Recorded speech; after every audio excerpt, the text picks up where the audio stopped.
Hello students, NCERT का ray optics का question number 9.8 हम यहाँ पर डिस्कस कर रहे हैं। क्या कहता है क्वेश्चन में?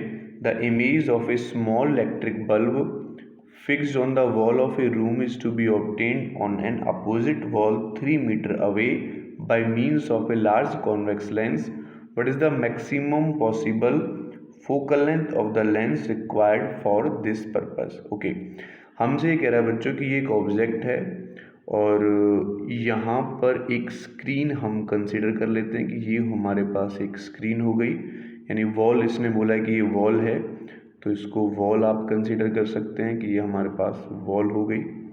ठीक है, नाउ अभी कह रहा है हमसे कि एक कॉन्वेक्स लेंस, तो कॉन्वेक्स लेंस हमने लेट कर लिया कि यहाँ पर रखा हुआ है एंड यहाँ से यहाँ तक का डिस्टेंस मैं डी लेट कर लेता हूँ जो हमें 3 मीटर गिवन है।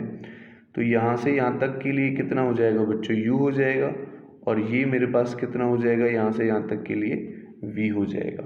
ठीक है, तो ये कॉन्वेक्स लेंस से इसकी इमेज बना रहा है। तो पहले हम बात कर लेते हैं फ्रॉम लेंस फार्मूला।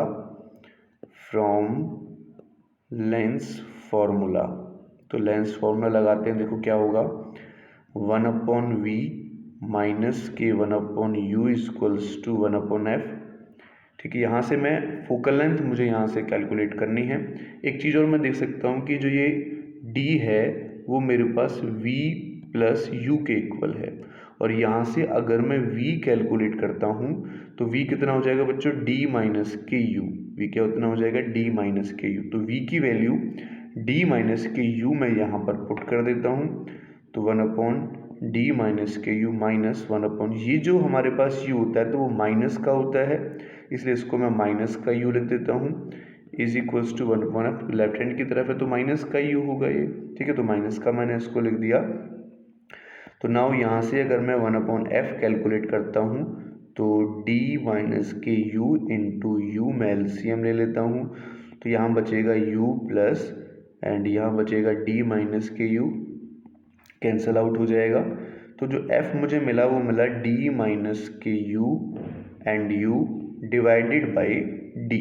ठीक है, ये मुझे यहाँ से फोकल लेंथ मिली, इसको मैं 1 नेम दे रहा हूँ। एक लाइन इसने यहाँ पर बोली, what is the maximum possible focal length. तो मैक्सिमम फोकल लेंथ अगर ये मैक्सिमम होगी तो कोई इसकी कांस्टेंट वैल्यू आएगी बच्चों, और इसका डिफरेंशिएशन अगर मैं करूँ तो वो किसके इक्वल होना चाहिए? 0 के इक्वल होना चाहिए। तो ऑन डिफरेंशिएशन इसकी वैल्यू हम 0 पुट कर लेते हैं। ठीक है, on differentiation D F upon इसकी डी यू अगर हम करेंगे तो यहाँ से सॉल्व कर सकते हैं। देखो दो फैक्टर बनेंगे, दो फैक्टर बना के इसको हम सॉल्व कर सकते हैं। u अंदर मल्टीप्लाई होगा तो डी यू का तो d हो जाएगा, माइनस के यहाँ से कितना आएगा? 2u आएगा, और d नीचे हमारे पास कांस्टेंट है, इसको हम 0 के इक्वल पुट कर सकते हैं। तो यहाँ से d इधर 0 में चला जाएगा, तो जो u है वो मेरे पास कितना आ जाएगा बच्चों?